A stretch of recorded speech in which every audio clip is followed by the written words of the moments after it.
is the SAS. So I settled for L detachment. L stands for learner. Sterling's having a joke. So he has an idea written in his hospital bed on a sheet of paper and pencil. He's got a name of service. He's even got in mind a first operation, but he's got a problem. He has to sell the idea to the staff officers at headquarters Middle East, the very people who recently tried to court-martial him. There was no way that anybody was going to back the scheme, except possibly at the very top. Remember the situation that the short gap between the First and Second World War, the great active soldiers who had survived were in active command, but there was an enormous residue of staff officers, First World War, who set the spirit of the administration and wholly obstructive to anything that would look like a new idea.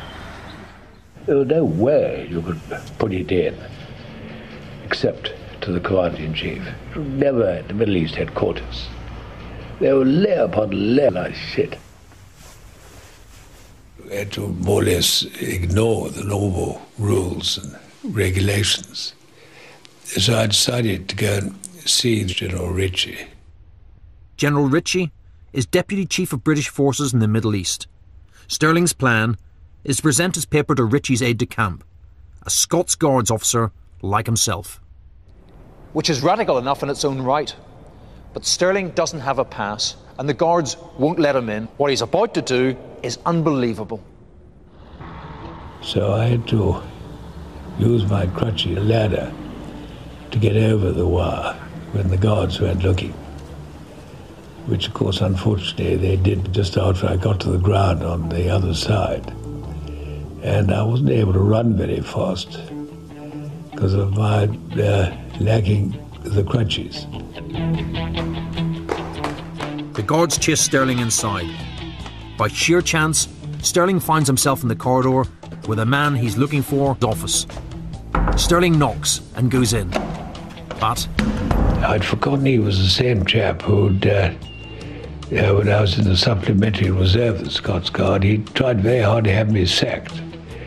I didn't take my military training very seriously, and he thought outrageously, inadequately so. By incredible coincidence, it's the same officer in whose lecture Sterling had fallen asleep in the Guards depot at Pirbright.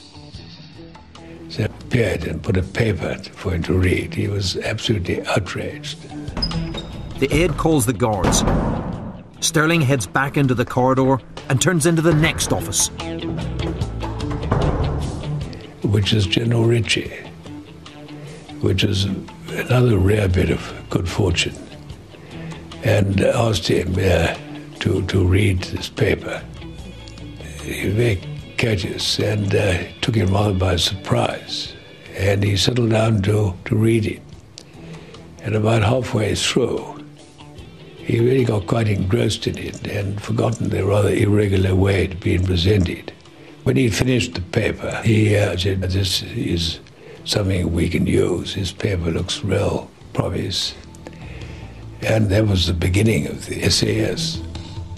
What Sterling has just done is amazing. If he'd been caught, he'd have been thrown in jail. And he's promoted and authorised to raise a force of 65 officers and men. One of the first people he recruits is Jock Lewis, who organised the first parachute jump. Another is Irish and British Lion rugby international Blair Paddy Main.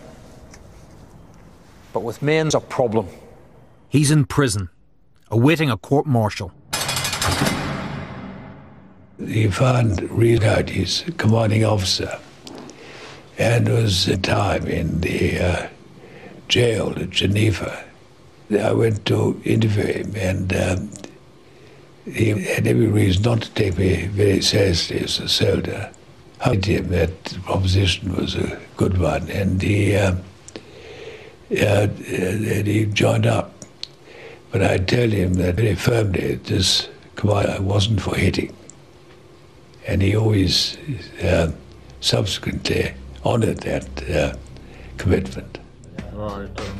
For the men, Sterling turns to those he knows, the men who all of them misfits, rule breakers and mavericks, all looking for action. Jim Almonds, former policeman, caught poaching and training. I consider it personal training.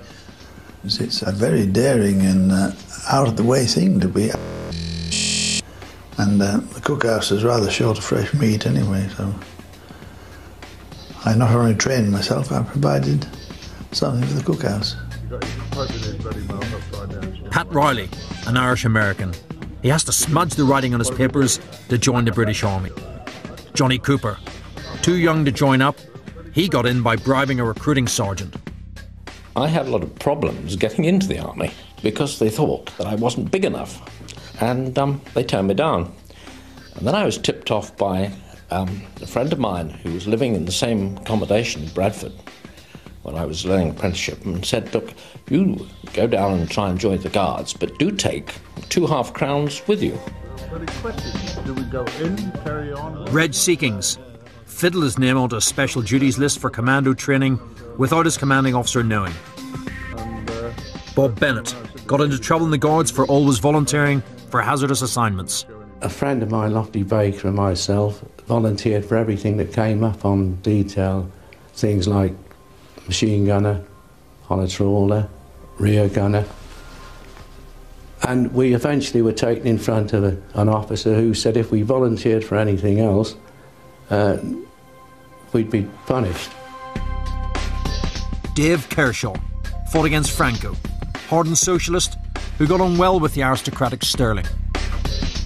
I remember he said to me, what will your wife say if she that you've joined this parachute unit? I said, she won't know, she won't know. I don't think it's all about it. Dave Kershaw wasn't at the dinner. Dave was seriously ill. He had done his and been driven home. He died the next morning.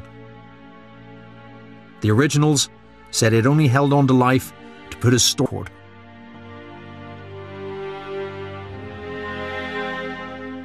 Also present at the dinner are 2 others who are not there on day 1, but who are assigned honorary original status. Mike Sadler, desert navigator, who'll play a key role in one of the Originals' most spectacular desert operations. And the very Reverend Fraser McCluskey, he'll parachute into occupation with the Originals. These are the men today's SAS call the Originals, but they also have another name for them after the Hollywood film, Dozen. Here's to the Colonel. Colonel David. Colonel David. So, Sterling has his unit, and he has his men, but now the bureaucrats who oppose him in headquarters Middle East descend. It's time for the very first operation, but it's not one you'll see in any official history book.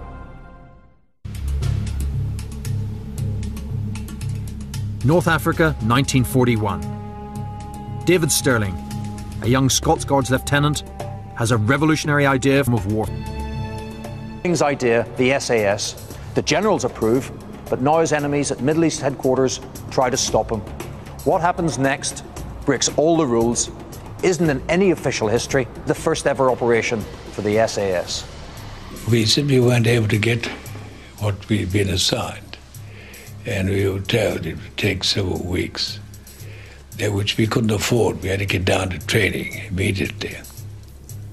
We were taken to a spot on the Suez Canal, a place called Cabrit, which was just an expanse of sand going down to the Suez Canal. When I arrived there was a little board stood in the ground. It just said L detachment.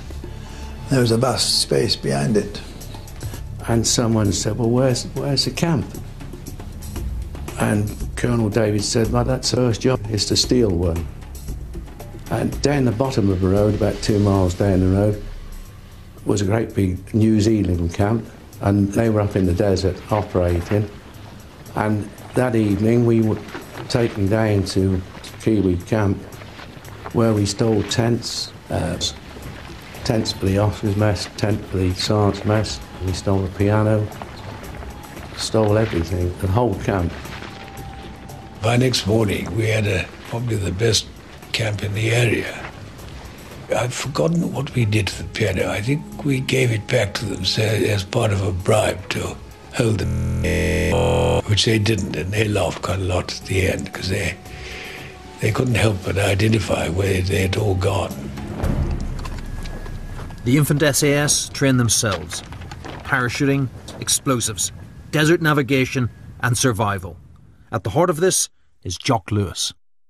He was probably the greatest training officer, without question, I think, in the Middle East area.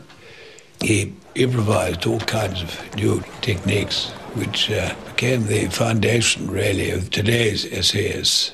He never did a thing that he wouldn't do himself, never asked us to do a thing that he wouldn't do himself. And he set the example all the time, so what could you do? He jumps off a truck at 40 miles an hour, and he asks you to jump off at 30. We just did it. You can't argue against people like that. But the first real parachute drop will end in tragedy.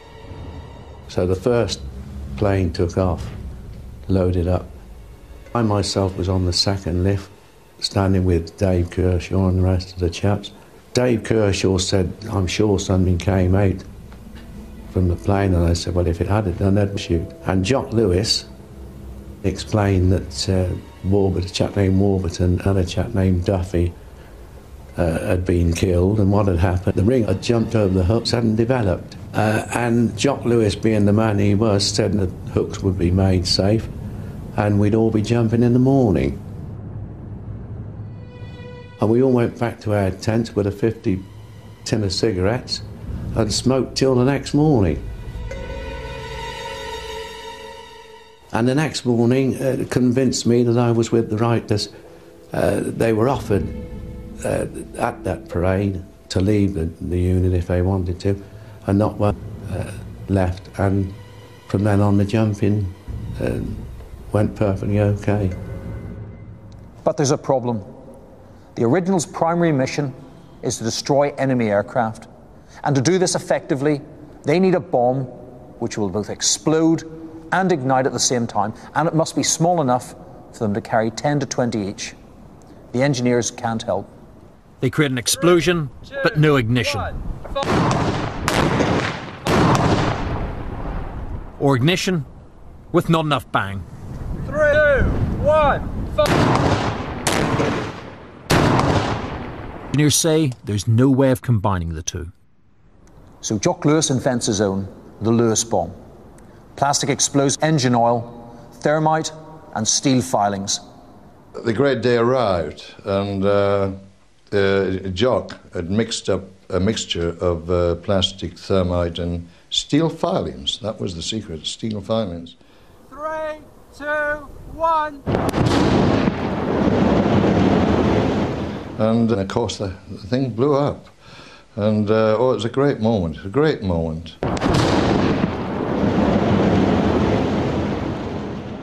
To any regiment, its badge is sacrosanct. Stirling knows this. He runs a competition for the unit's own badge and motto. The badge winner is what is now famous as the Winged Excalibur. The front runner for the motto is Descend to Defend. Stirling changes it to Who Dares Wins. But, again, there's a problem. It's all unofficial. Stirling resorts to a military custom. If a general salutes the badge, he authorises it. Trapping General Orkinek when he came down to do it. Incredibly, that inspection was captured in a few feet of film. This is it. It has lain in the archives for over 60 years. I was standing at one side to him, the demonstration that we laid on for him. And then as he was coming up to the salute, I turned to him and he'd saluted, so that was it. November 1941. It's time for the Allied commanders are about to launch Operation Crusader. Objective, push back the enemy lines and relieve Tobruk. But the enemy's air superiority is a danger. Stirling in his paper to the generals.